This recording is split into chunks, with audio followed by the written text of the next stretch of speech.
तो ये वीडियो रामेश्वरम और कन्याकुमारी ट्रैवल स्टोरी का पार्ट 2 है। मैं ऑलरेडी रामेश्वरम के बारे में बात कर चुका हूँ, जिसकी लिंक ऊपर दी हुई है, वो पार्ट 1 था। और इस वीडियो में मैं बात करूँगा कन्याकुमारी की स्टोरी के बारे में। तो मैंने आपको पिछले वीडियो में जैसे बताया था कि हमने कैसे एक वीकेंड के अंदर रामेश्वरम और कन्याकुमारी कवर किया, तो ये कन्याकुमारी का वीडियो है। रामेश्वरम की बात पहले कर चुके हैं। तो अगर आप यहाँ पे नए हैं तो मेरे चैनल को ज़रूर से सब्सक्राइब करिए। हम लोग एक ट्रैवल चैनल है। जैसे ही कोविड-19 के रेस्ट्रिक्शंस हटेंगे, हम लोग बाहर ट्रैवल करने जाएंगे और फिर मैं व्लॉग्स बना के आप लोगों को देता रहूँगा। तो चलिए वीडियो शुरू करते हैं कन्याकुमारी की स्टोरी के बारे में।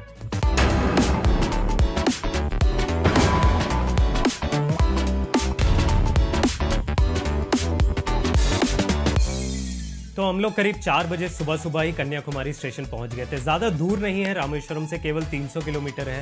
तो करीब 6 घंटे में हम लोग पहुंच जाते हैं। तो सुबह 4 बजे हम लोग पहुंच गए। वहाँ पे पहुंचने के बाद हम लोगों ने सोचा कि सबसे पहले हम लोग जाएंगे सनराइज़ देखने। वहाँ से मैंने गूगल मैप्स पे देखा तो ज़्यादा दूर नहीं था। हम लोग को केवल 15-20 मिनट लगे एकदम एंड पॉइंट पे पहुँचने के। कन्याकुमारी की एक ख़ास बात है कि वो एकदम एंड पॉइंट है इंडिया का, और वहाँ से आप लोगों को सनराइज़ और सनसेट दोनों दिखाई देता है। यही तो एक ख़ास बात है मेरे इंडिया की। आप लोगों को हर चीज़ का मज़ा मिलेगा। आपको डेजर्ट भी मिलेगा, आपको स्नो भी मिलेगा। इसीलिए हमारा ये इंडियन सब कॉन्टिनेंट कहलाता है, और मुझे बहुत अच्छा लगता है एक इंडियन होकर के। तो जो आपको एक कॉन्टिनेंट में सारे लैंडस्केप्स मिलेंगे वो आपको इंडिया में मिल जाते हैं, चाहे वो डेजर्ट हो या फिर स्नो लेडन माउंटेन्स हो। इस वजह से बहुत ही अच्छा है। और ये जो बीच है ये भी मिलता है, 3 साइड से इंडिया पानी से घिरा हुआ है, जिसे इंडियन पेनिनसुलर कहते हैं। तो हम लोग सुबह 4 बजे करीब कन्याकुमारी बीच पे पहुंच गए। तो वो कन्याकुमारी के पीछे वाला बीच है और वो काफ़ी रॉकी बीच है। स्टेशन से करीब 15-20 मिनट लगा होगा हम लोग को यहाँ पे पहुँचने में, और हम लोग पैदल ही चले आए बिना किसी ऑटो वगैरह के, क्योंकि रात में इतनी ऑटो मिलती भी नहीं है। तो हम लोग यहाँ पर आ गए। फिर उसके बाद हम लोगों ने देखा कि कई लोग जो हैं वो वहाँ पे सो रहे थे, क्योंकि उन लोगों को सनराइज़ देखना था। ये है कन्याकुमारी का क्रेज़, सनराइज़ देखने के लोग वहीं पे सोए हुए थे। तो हम लोग ने जाके एक कॉर्नर पकड़ लिया। ठंडी ठंडी सी हवा चल रही थी, तो हम लोग को काफ़ी अच्छा लग रहा था।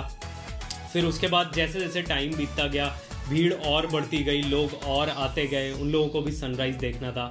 देखते ही देखते पूरे आसमान में ऐसे लालिमा से छा गई। अभी सूरज नहीं उगा था, लेकिन पूरा आसमान ऐसे लाल सा हो गया था। ये वाली फ़ोटो जो आप देखेंगे ये मैंने कैप्चर करी है। पूरी रेड कलर का स्काई है और सामने थिरुवल्लुवर स्टैचू है और विवेकानंद रॉक है।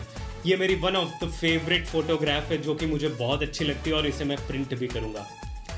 तो अगर आपको मेरी ये फ़ोटो चाहिए प्रिंटेड, तो आप मेरी वेबसाइट से जाके ले सकते हैं इसे।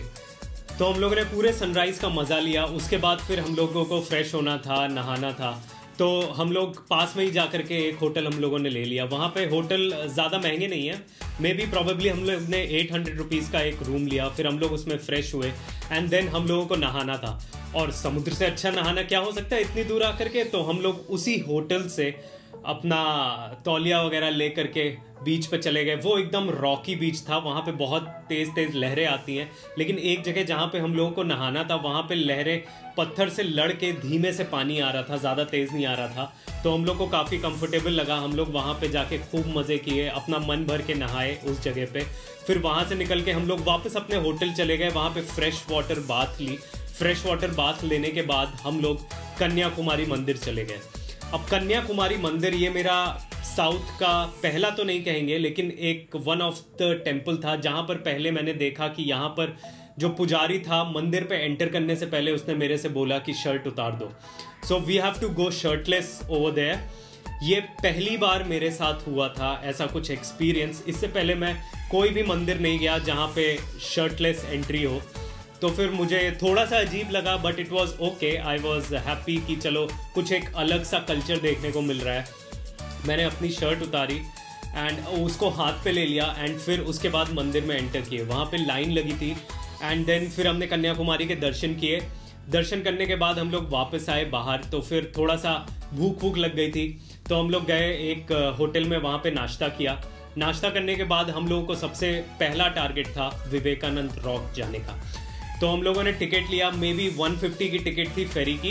150 की टिकट ली, उसके बाद हम लोग फेरी में बैठ गए और फिर सीधे विवेकानंद रॉक के लिए निकल गए। उस दिन फेरी वाले ने बताया कि लो टाइड होने के कारण हम लोग थिरुवल्लुवर स्टैचू रॉक पे नहीं जा पाएंगे। वो थोड़ा सा डिसअपॉइंटमेंट था हम लोगों के लिए। मुझे थोड़ा सा लगा कि यार इतनी दूर आकर के हम लोग एक जगह मिस कर देंगे। बट वो जो थिरुवल्लुवर स्टैचू वाला रॉक है, मैं ज़्यादा प्रोनाउंस नहीं कर पा रहा हूँ तो उसके लिए माफ़ी चाहता हूँ।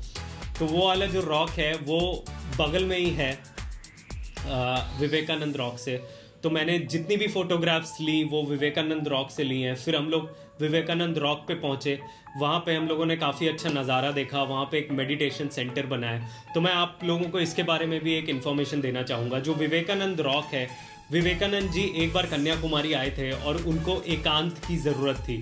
तो उन्होंने क्या किया कि वो समुद्र में ऐसे ही तैरते हुए, मतलब उन्होंने समुद्र में छलांग लगा दी और तैरते हुए इस रॉक पे गए। यहाँ पे उन्होंने मेडिटेशन किया, तब से इस रॉक का नाम है विवेकानंद रॉक। मतलब अभी मैं सोचता हूँ कि कैसे वो स्विम करके वहाँ तक गए होंगे और उन्होंने कैसे सोचा होगा ये करने को। बट वो स्वामी विवेकानंद थे, अब आगे क्या बोलूँ मैं। क्या उसके बाद उसको विवेकानंद रॉक के नाम से जाना जाता है। तो वो जो मेडिटेशन सेंटर था, हम लोग उसके अंदर गए। वहाँ पे काफ़ी शांत माहौल था, एक धीरे से म्यूज़िक बज रही थी। तो हम लोगों ने थोड़ा मेडिटेशन किया, 10 मिनट बैठे होंगे। फिर उसके बाद वहाँ से बाहर निकल गए। मैंने पीछे की तरफ देखा तो अथार समुद्र था, केवल पानी ही पानी। और फिर अगर पीछे मुड़ के देखा सामने, तो हम लोग को ऐसे लग रहा था कि सामने हिल स्टेशन है। तो कन्याकुमारी से जब आप विवेकानंद रॉक से कन्याकुमारी की तरफ देखते हैं तो आप लोगों को ऐसे पहाड़ से दिखाई देंगे। तो ऐसे समुद्र फिर पहाड़ दिखाई देंगे, जो कि एक बहुत अच्छा नज़ारा है। मुझे देखकर काफ़ी अच्छा लग रहा था। तो हम लोग उस रॉक पे थोड़ी देर टहले। वहाँ पे आलोक सर ने थोड़ी सी बुक्स खरीदी, पीछे ही बुक्स मिलती हैं, तो उन्होंने थोड़ी सी बुक्स खरीदी। एंड फिर हम लोग नीचे आ गए वापस अपनी फेरी के पास। फेरी में बैठ के हम लोग वापस आए। वापस आके हम लोगों ने फिर से नारियल पानी पिया, क्योंकि वो कोस्टल एरिया है तो वहाँ पे नारियल पानी काफ़ी प्रचलित है और नारियल पानी बहुत ही ज़्यादा न्यूट्रिशियस होता है। वहाँ पे थोड़े बहुत म्यूजियम्स हैं, वहाँ पे हम लोग गए। और फिर एक जगह है जहाँ पर गांधी जी की अस्थियाँ रखी गई थी, तो वो हॉल भी हम लोगों ने देखा। एंड फिर उसके बाद इतनी ज़्यादा गर्मी थी कि हम लोग ने सोचा कि होटल जाके आराम करते हैं। शाम को 5:30 बजे की हमारी ट्रेन थी, तो हम लोग वापस होटल की तरफ चले गए। वहाँ पे थोड़ा आराम किया, फिर अपना लंच किया। फिर करीब 4:30 बजे हम लोग निकल गए होंगे होटल से, और पैदल हम लोग चले गए रेलवे स्टेशन। रेलवे स्टेशन पास में है, कोई ऑटो की ज़रूरत नहीं, कुछ नहीं। 800 रुपीज़ हमने दिए जो होटल वाला था। और फिर वहाँ से हम लोगों ने ट्रेन पकड़ी। ट्रेन हमारी 5:30 बजे थी और सुबह 5:30 बजे हम लोग को चेन्नई पहुँचाना था उस ट्रेन को। जब हम लोग उस ट्रेन से निकले तो जब तक डे लाइट थी, जब तक रोशनी थी, मैंने बहुत ही अच्छे लैंडस्केप्स और नज़ारे देखे। मैं थोड़ा सा ट्रेन से आगे गया तो मुझे दिखा कि बहुत सारे विंड मिल्स लगे हुए हैं, क्योंकि कोस्टल एरिया है वहाँ पे, तो काफ़ी सारी हवा चलती है। और बीच में ट्रेन शायद केरला होकर के भी जाती है। और काफ़ी अच्छे ऐसे छोटे पहाड़ थे और उनके बीच से ट्रेन जा रही थी, क्योंकि ये डेक्कन प्लेटो के अंदर आता है। तो आपको काफ़ी अच्छे नज़ारे दिखेंगे, जो कि मुझे काफ़ी अच्छा लगा। और ये एंड होती है हमारी स्टोरी कन्याकुमारी और रामेश्वरम की। अगर आपने रामेश्वरम की स्टोरी नहीं देखी है तो वो ऊपर लिंक में है, फिर से उसको ज़रूर देखें। और ये उसका सेकंड पार्ट था, तो उसके बाद आके ये कन्याकुमारी की स्टोरी देखें। ये हमारा ट्रिप एक वीकेंड में कवर हुआ और हम लोगों को बहुत ही अच्छा लगा ये ट्रिप करके, क्योंकि 2 दिन में हम लोगों ने बिल्कुल एकदम बैक पैकर्स की तरह ये सारी ट्रिप कंप्लीट कर ली। And we were really happy to do that. तो इसके साथ ही मैं यहाँ पे ये स्टोरी खत्म करता हूँ। अगर आपको अच्छा लगा हो तो लाइक करिए, कमेंट करिए, सब्सक्राइब करिए, दूसरों को शेयर करिए।